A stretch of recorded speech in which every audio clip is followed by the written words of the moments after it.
அப்படி தலைவணங்கி ஜெபிப்போமாக.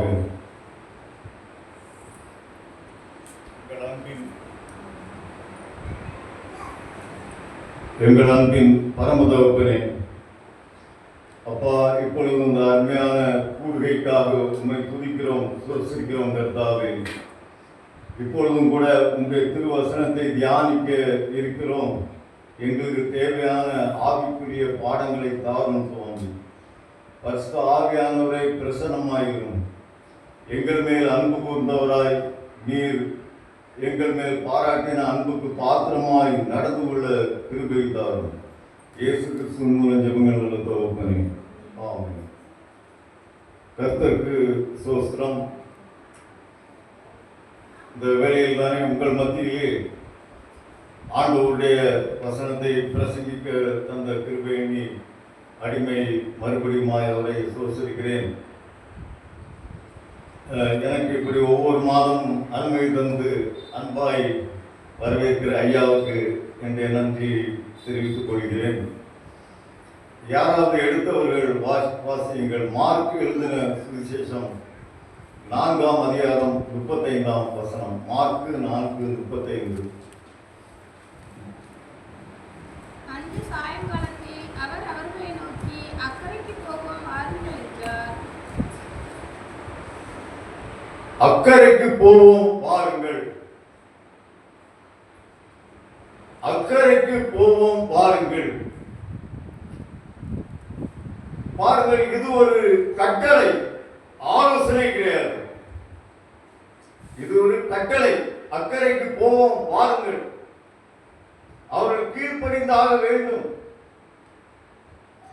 இதன் பின்னணியில் பார்த்தோமானால் இயேசு முழு நாளும் பிரசங்கம் பண்ணி கொண்டிருந்தார். பிரசங்கம் கேட்ட அனைவரும் ஆசீர்வதிக்கப்பட்டார்கள். ஆகாரமும் கொடுக்கப்பட்டது. அக்கறைக்கு போவோம் வாருங்கள் என்கிறார். இது ஆலோசனை அல்ல, ஒரு கட்டளை. செய்துதான் ஆக வேண்டும். Must be done. கண்டிப்பாக செய்தாக வேண்டும். இது ஆலோசனை கிடையாது. அக்கறைக்கு போவோம் வாருங்கள் உத்தரவு. அது அங்கே அநேக படகுகள் இருந்ததாக நாம் பார்க்கிறோம். இயேசு ஏறிய படகிலே சீஷர்களும் ஏறிக்கொண்டார்கள். உண்மையிலே அருமையான ஒரு பாடம் படிக்கக்கூடும். அவர்கள் இயேசு சென்ற படகிலேயே ஏறிக்கொண்டார்கள்.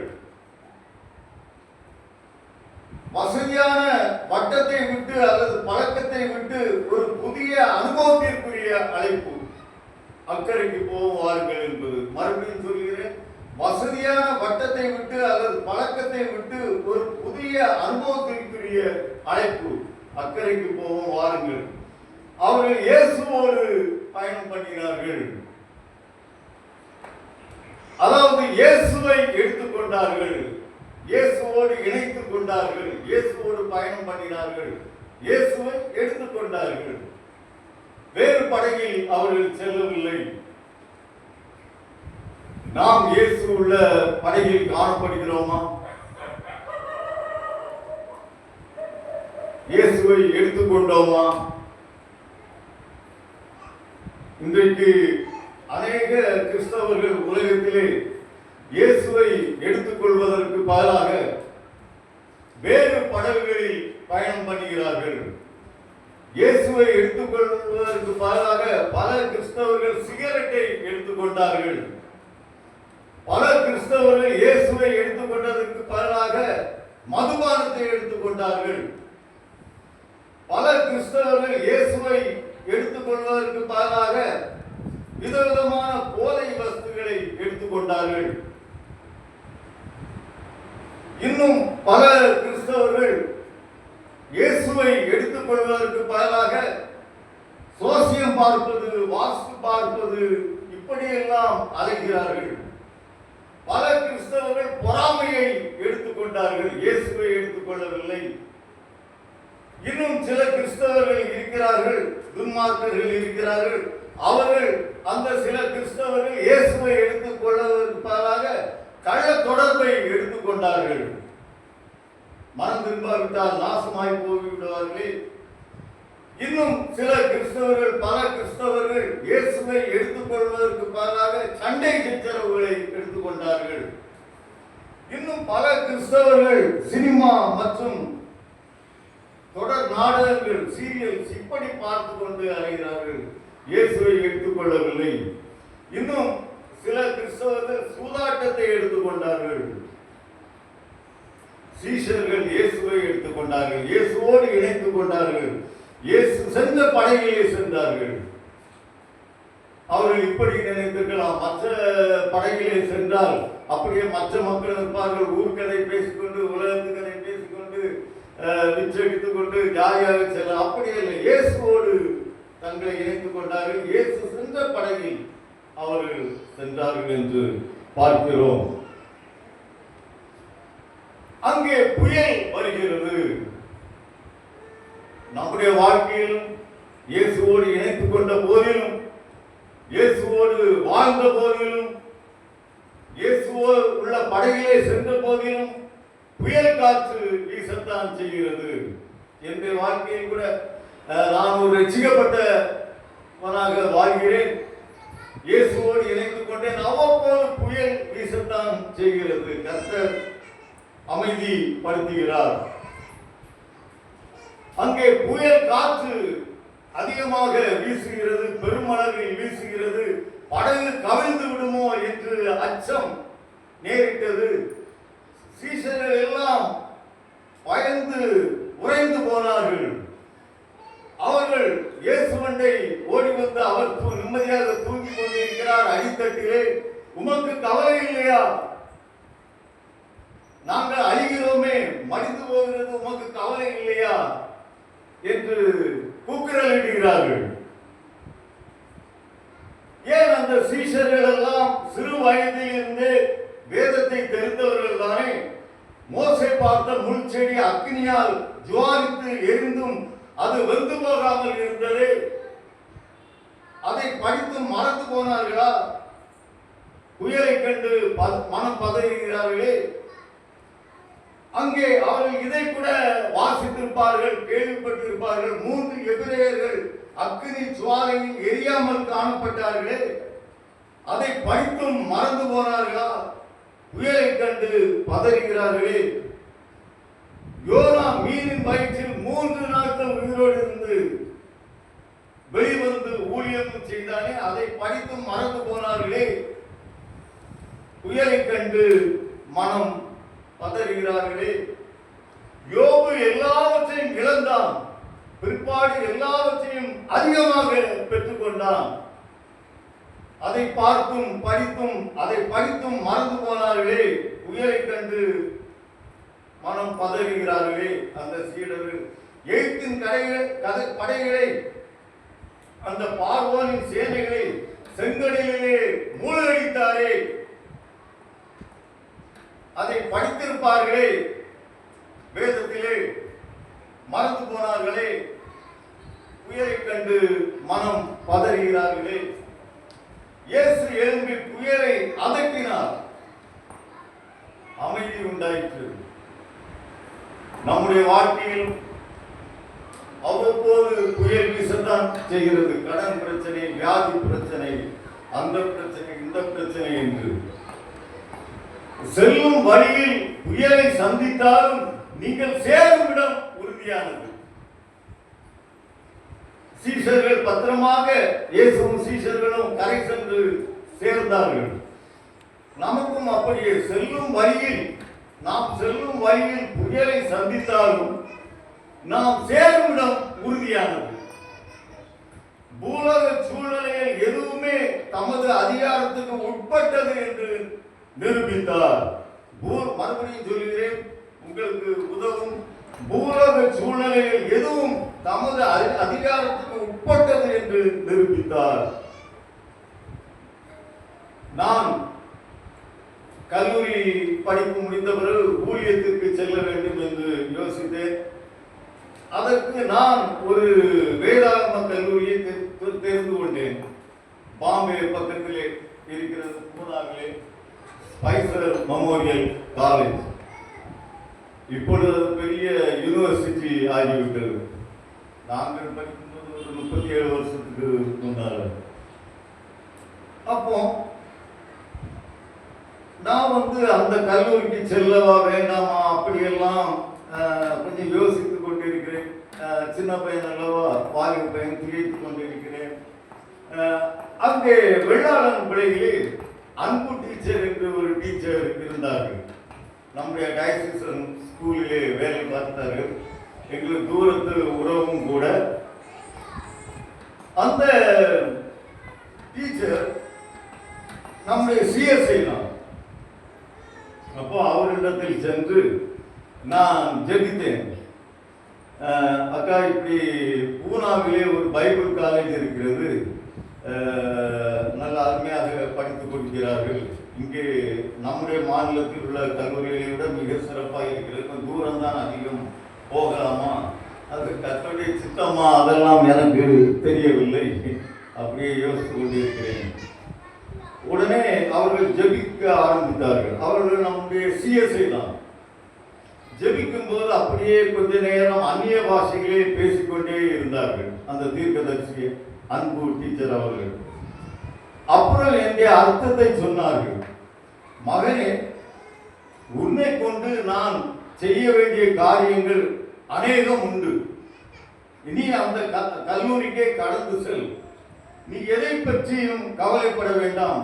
உன் வாழ்க்கையில் பிரச்சனை அப்பப்போ நேரிடலாம். ஆனால் உன்னை கொண்டு நான் என்னென்ன செய்ய வேண்டுமோ அதை எல்லாம் செய்து முடிப்பேன் என்றார். நான் சந்தோஷமாக கடந்து சென்றேன். அதே போல பூலக சூழ்நிலையில் எதுவும் நமது அதிகாரத்துக்கு உட்பட்டது அல்ல.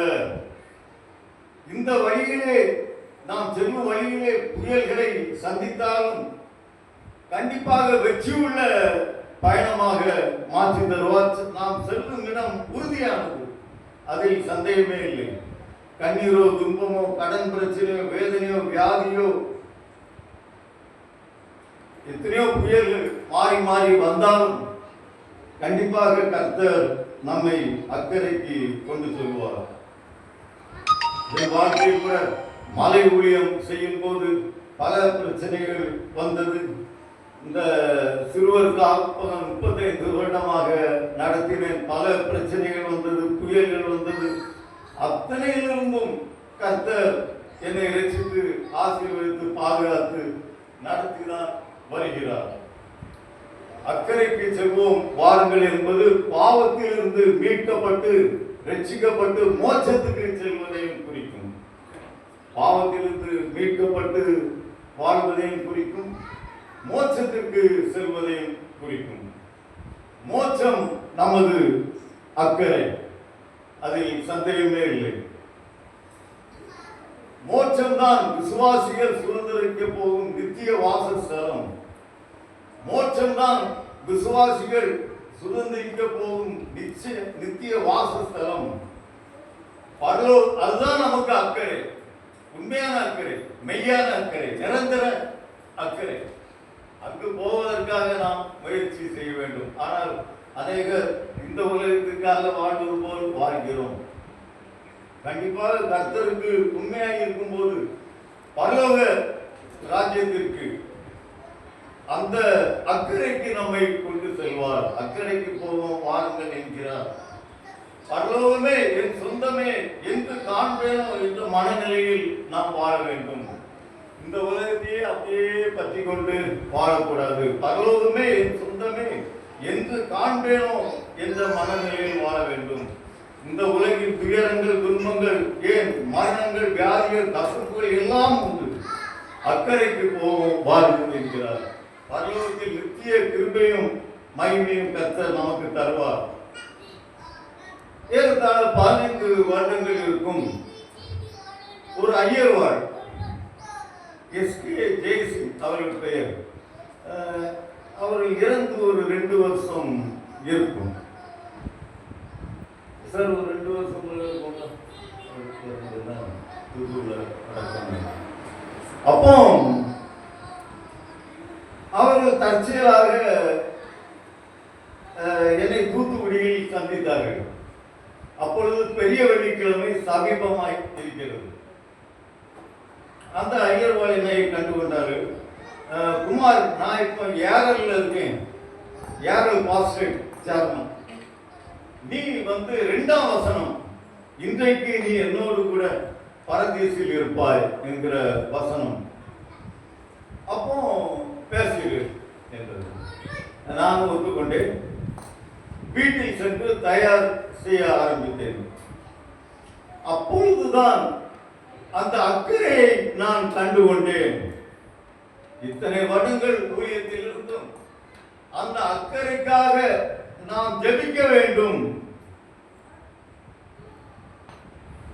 பாருங்கள், இயேசுவண்டை ஜெபம் செய்கிறான் அவன், அந்த கள்ளன். அதே போல நாமும் அந்த பெரிய அக்கறைக்காக, பரலோக ராஜ்யத்துக்காக, உம்முடைய மகிமையில் வரும்போது எனக்கு பரலோகத்தில் இடம் தாரும் என்கிறான். அப்படிப்பட்ட அக்கறைக்காக நாமும் அனுதினம் ஜெபிக்க வேண்டும். நான் கூட அங்குதான் எனக்கு அந்த உணர்வு. பரலோகத்தை பற்றி வாசிக்கிறோம், கேள்விப்படுகிறோம், பிரசங்கம் பண்ணுகிறோம். ஆனால் இந்த கல்லனை போல நாம் அனுதின ஜெபத்தில் பரலோகத்தில் என்னை நினைத்தள்ளும், என்னை பரலோகத்தில் சேர்த்துக் கொள்ளும் அக்கறை, அதுதான் நமக்கு மெய்யான அக்கறை. அதாவது மோட்சத்தில் என்னை எடுத்துக்கொள்ளும், மெய்யான அக்கறையில் என்னை எடுத்துக்கொள்ளும். சரி, இந்த பரலோகம், மோட்சம் என்பது நம்முடைய அக்கறையாக இருக்கிறது. யார் தான் அதில் பிரவேசிப்பார்? வேதம் தெளிவாக சொல்கிறது. இப்போ உங்களுக்கும் எனக்கும், நம்ம கிட்ட எல்லாத்துக்கும் மோட்சத்துக்கு போகணும்னு ஆசை இருக்கு. போயிருவோம்னு நினைச்சுக்கிட்டு இருக்கோம். ஆனா இந்த இப்படி இருந்தாலே, அப்படி ஆசைப்பட்டாலும் நினைத்தாலும் கூட போக முடியாது. ஆட்டுக்குட்டியானவரின் ஜீவ புத்தகத்தில் பெயர் எழுதப்பட வேண்டும். ஆட்டுக்குட்டியானவரின் ஜீவ புத்தகத்தில் பெயர் எழுதப்பட்டவர்கள் மாத்திரம் அதில் பிரவேசிப்பார்கள். வெளிப்படுத்தின சுவிசேஷம் 21:17 சத்தமாக வாசிங்க. அந்த விசேஷித்த அக்கறையை பற்றி குறிப்பிட்டிருக்கிறது. அதுக்கு எப்படிதான் போகும். வெளிப்படுத்தின விசேஷம் 21:17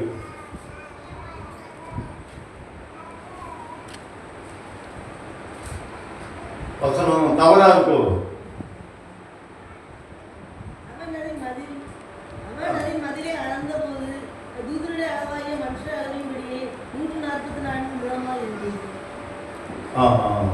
வேற மாதிரி சொல்லுது, வேற வசனம் தவறாக. சரி, வீட்டில் சென்று கண்டுபிடித்து விடுங்கள். ஆட்டுக்குட்டியானவரின் ஜீவ புத்தகத்தில் பெயர் எழுதப்பட்டவர்கள் மாத்திரம் அதில் பிரவேசிப்பார்கள் என்று வேதவசனம் கூறுகிறது. ஆண்டவர் 70 பேரை அனுப்பினார். அவர்கள் சந்தோஷத்தோடு திரும்பி வந்து, ஆண்டவரே, உமது நாமத்தினாலே பிசாசுகளும் எங்களுக்கு கீழ்ப்படுகிறது என்றார். அதற்கு அவர், ஆவிகள் உங்களுக்கு கீழ்ப்படுவதற்காக சந்தோஷப்படாமல் உங்கள் நாமங்கள் பரலோகத்தில் எழுதியிருக்கிறதுக்காக சந்தோஷப்படுங்கள் என்றார். நம்முடைய நாமம் பரலோகத்தில் எழுதப்பட்டிருக்கிறதா என்பதில் நாம் உறுதியாய் இருக்க வேண்டும். எழுதப்பட்டிருக்கிறதா என்பதை உறுதியாய் தெரிந்து கொண்டவர்களாய் காணப்பட வேண்டும். அப்பொழுது நாம் அந்த நன்மைகளில், கர்த்தருடைய கற்பனைகளில் நாம் வாழ வேண்டும். பாவத்துக்கு விலகி ஓட வேண்டும், தீமைக்கு விலகி ஓட வேண்டும். அப்பொழுது நம்முடைய நாமங்கள் பரலோகத்தில் எழுதி விடுவார்கள். நிச்சயமாக அந்த பெரிய அக்கறைக்கு, உண்மையான அக்கறைக்கு செல்லுவோம். பரலோக ராஜ்யமாகிய அக்கறைக்கு போவோம். வாருங்கள். அல்லேலூயா. ஆமென்.